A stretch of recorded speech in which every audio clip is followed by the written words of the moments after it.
यार मेरे को पता क्यों नहीं चला कि मैंने इस बंदे को लिन फेंग भी कह दिया। मतलब मैं कितना खो जाता हूँ यार वॉइस ओवर में कभी कभी। वैसे हाँ, ये बात सच है कि ये लिन फेंग है। और लिन फेंग जो होता है ना, वहाँ पे ऐसे क्लोक वगैरह पहन के आया होता है जिससे कोई उसे पहचान ना पाए। और वो क्या करता है कि अपना जो क्यान की बीस्ट है ना, उसको वो ब्लैक फ्लेम या निर्वाणा फ्लेम को दे देता है, जिससे जो निर्वाणा फ्लेम है ना उसको क्यान की एब्जॉर्ब कर सके। क्योंकि ये निर्वाणा फ्लेम लिन फेंग को नहीं चाहिए, बल्कि क्यान की को चाहिए, जैसे क्यान की अपनी ताकत को बढ़ा सके और पावरफुल बन के लिन फेंग की मदद करे। तो जब लिन फेंग ऐसा करता है, उस फ्लेम को क्यान की को एग्जॉर करवा रहा होता है ना, तो साथ ही यहाँ पे जो टियानलिन होता है बोलता है कि क्या ये उल्लू का पट्टा है, ये मरना चाहता है जो निर्वाणा फ्लेम के साथ ऐसे खेल रहा है। बट लिन फेंग वहाँ पे ना धीरे धीरे करके जो निर्वाणा फ्लेम गायब होने लगती है, तो सभी लोग कहते हैं कि ये क्या हो रहा है, ये तो निर्वाणा फ्लेम को एब्जॉर्ब कर रहा है, पक्का ये मरेगा। बट सभी लोग हैरान होते हैं क्योंकि लिन फेंग का जो तरीका होता है ना वो काम कर रहे होते हैं। तो सभी लोग घबराने लगते हैं अब दूसरी तरफ से कि यार ये क्या हो रहा है, ये तो गायब हो रही है निर्वाणा फ्लेम। तो टियानलिन सबसे ज्यादा गुस्सा होता है और कहता है बच्चे क्या तू मरना चाहता है, तेरी हिम्मत कैसे हो इंटरनल फ्लेम को यहाँ पे गायब करने की, उसे एब्जॉर्ब करने की, अब तुझे नहीं छोड़ूंगा। उसके ऊपर वो टोर्नेडो या विंड से हमला करता है, बट लिन फेंग जो होता है ना वहां से गायब हो जाता है। मतलब ज्यादा उसके ऊपर कोई असर नहीं होता। और यहाँ पे हमारा बंदा भी कहता है कि ये क्या है, ये तो यहाँ पे जायो फुटवर्क टेक्निक का यूज करते हुए मेरे हमले को डॉच कर लिया। जबकि लिन फेंग अपना जो पाम होता है, पाम अटैक करता है। ये टियानलिन बस यही सोच रहा होता है कि लिन फेंग ने कैसे उसकी जायो फुटवर्क टेक्निक का यूज किया। वो नहीं जानते लिन फेंग है, बट वो ये जानता है कि उसकी जायो फुटवर्क टेक्निक का सामने वाला इस्तेमाल कर सकता है, और उसके ऊपर लिन फेंग हमला करता है। तो बंदा पीछे की तरफ हटने लगता है, और लिन फेंग की जो पाम अटैक होती है ना, उसको अपने विंड के साथ यहाँ पे पीछे की तरफ हटा रहा होता है। और उसके बाद वो लोग जो होते हैं ना धड़ाधड़ फाइट करना शुरू कर देते हैं। और यहाँ पे एक टॉर्नेडो विंड से लड़ रहा है, तो लिन फेंग हमारा अपना पाम के साथ हमला कर रहा है। फिर वो अपना एक जोरदार हमला करता है जिसके साथ वो लिन फेंग को मार सके। बट लिन फेंग कहता है कि चलो उठ जाओ, और उसके साथ ही लिन फेंग की जो पावर रहती है ना उठने लगती है। और लिन फेंग कहता है कि नहीं पता कि तुम्हारी जो पावर है ना वो भले ही कितनी ताकतवर हो या ना हो, बट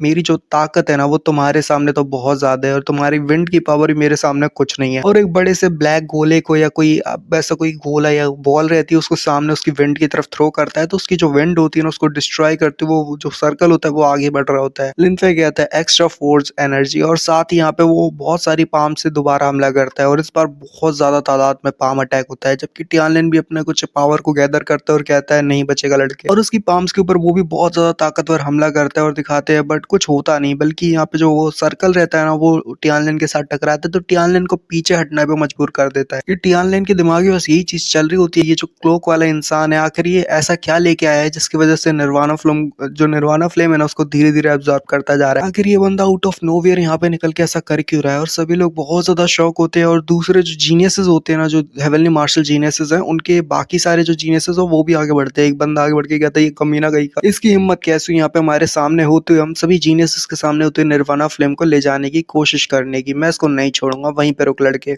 वो अपने एक पावरफुल हमले का इस्तेमाल लिनफेंग पे करता है। और यहाँ पे दूसरी तरफ से हमारा दूसरा बंदा भी जो कि हुआ है वो आगे बढ़ता है, जो कि लिनफेंग का ही दोस्त है, बट नहीं जानता लिनफेंग है, तो वो हमला तो करेगा ही। तो उसके फेलो साथियों के ऊपर कोई ऐसे बंदा अचानक से हमला करे तो वो भी सह नहीं पाता और कहता है कि मैं तेरे को नहीं छोड़ूंगा, ये इंटरनल फ्लेम को तूने तेरी छीनने की हिम्मत कैसे हुई, तू भला कैसे इन इंटरनल फ्लेम को छू सकता है, तेरे लिए नहीं है। और वो सभी लोग ना मिलके हमला करते हैं, वो सभी जीनियस जो होते हैं बड़े बड़े जीनियस, और जो फायर एंड आइस वाला होता है वो भी हमला करता है और कहता है कि मेरी फ्लेम तो जो जला देगी। चारों तरफ से बड़े बड़े लोगों के तीनों हमले आते हैं, और लिनफेंग सामने खड़ा होता है, स्टिल कोई रिएक्शन नहीं, बल्कि अपनी पावरफुल एनर्जी को वो रिलीज करता है और कहता है डिमोनिक पावर सर्चिंग और स्पेस रिपिंग अपार्ट। और फिर उसके बाद बहुत सारी चीजें कहता है, और उसके साथ ही वो कहता है ruthless great demonic seal art. और उसके बाद ही उसका जो डेथ पाम होती है ना वो वहाँ पे क्रिएट हो जाती है। वो जो पाम होती है वो बहुत ज्यादा बड़ी होती है, इतनी ज्यादा साइज से बड़ी कि उसके सामने उन तीनों के हमले तो छोटे मक्खी के बराबर लग रहे होते हैं। और उसके बाद वो ना सभी लोग जो होते हैं बड़े बड़े अजीब अजीब से कुछ चीजें बोलते हैं जो कि उनके हमले के रिलेटेड रहता है, और कुछ हमले वगैरह बोल के ना वो हमला कर देते हैं लिनफेंग के ऊपर, जो कि मैं बताऊंगा नहीं क्योंकि ये बहुत मुश्किल है। फिर आप लोग कमेंट करोगे कि यार इंग्लिश में ज्यादा बोलता है, हिंदी में एक्सप्लेन करना। खैर, तो हिंदी के हिसाब से चलूंगा मैं आगे से। तो यहाँ पे सभी लोग हमला करने के लिए आगे बढ़ते हैं, कहते हैं मर जा और इसको मार डालना है आज के आज ही। तो लिनफेंग की बड़ी सी पाम के ऊपर वो लोग बहुत सारे हमले करते हैं, टॉप के बड़े बड़े जीनियस। बट लिनफेंग के जो पाम होता है उसको कुछ होता नहीं। एक बंदा कहता है कि ये सोचने में भी कितना मुश्किल है कि ये हेवनली मार्शल स्टेज के पहले लेवल के बंदे ने यहाँ पे अपनी पावर्स को रिलीज किया है, जो शक्ति है उसको दिखाई है, वो लगता नहीं कि किसी हेवनली मार्शल लेवल के एक्सपर्ट की होगी, यानी उसकी ताकत बहुत ज्यादा है। यहाँ तक कि थर्ड और फोर्थ रेलम के जो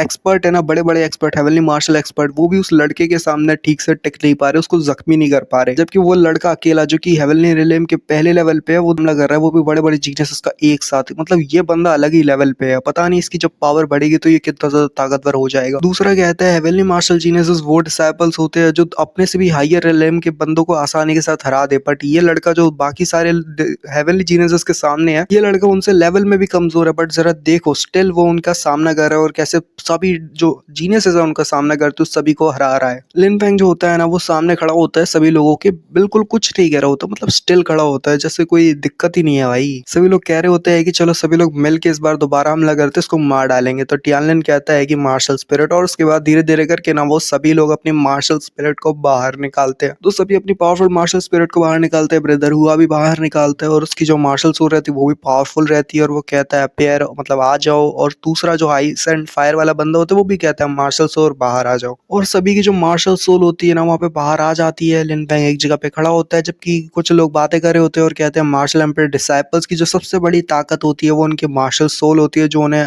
बचपन से इनहेरिट होती है, नहीं उन्हें अपने माता पिता से मिलती है। कि दूसरा कहता है हाँ ये बात तो सच है कि उनकी सबसे बड़ी ताकत उनकी मार्शल सोल है, पर अभी इस डिमोनिक बंदे का क्या, ये जो शक्तिशाली लड़का है जो यहाँ पे बाकी सारे जीनियस का सामना कर रहा है, जो हेवनली स्टेज के पहले लेवल पे है, आखिर इसके पास कौन सी मार्शल सोल होगी और क्या वाकई में ये सामना कर पाएगा बाकी सारे लोगों का। तो वो जो जीनियसेस होते हैं ना वो एक साथ मिलकर हमला करते हैं और पूरी जान लगा के हमला करते हैं, लिटरली ऐसा ऐसा नहीं कि यहाँ पे कोई मजे ले रहे हो, बल्कि पूरा सीरियस होकर हमला करते हैं जिससे वो लिन फेंग को एक ही बारी में गिरा सके। बट लिन फेंग जो होता है ना वो पूरी तरह से एकदम इमोशनलेस हो के बिल्कुल ही किसी भावना ना रखते हुए वो अपने कुछ हैंड सेंस बनाता है और फिर कहता है एशियन डिमोनिक बान, और उसका जो डिमोनिक बान होता है उसको क्रिएट कर, फिर वो कहता है बेंच ऑल किलिंग, और साथ ही उसके साइन जो होता है ना कंप्लीट हो जाता है। सभी लोगों के हमले लिन फेंग के साथ टकरा जाते हैं, लोग कह रहे होते हैं कि ये क्या हुआ, लड़का क्या वो मर गया, सारे अटैक्स उसके ऊपर जाके डायरेक्ट हिट हुए, बट लिन फेंग को दिखाते हैं जिसने एक बैरियर क्रिएट किया होता है और उसका जो बैरियर होता है ना लिटरली बहुत पावरफुल होता है कि सभी जीनस के हमले को वो ब्लॉक कर देता है। नीचे खड़े और ज्यादा बात करने लगते हैं, ये लड़का पहले से इतना टेरिफाइंग था, ऊपर से देखो जरा उसने सभी पावरफुल हमलों जो जीनस के हमले थे ना उन सभी हमलों को ब्लॉक कर दिया,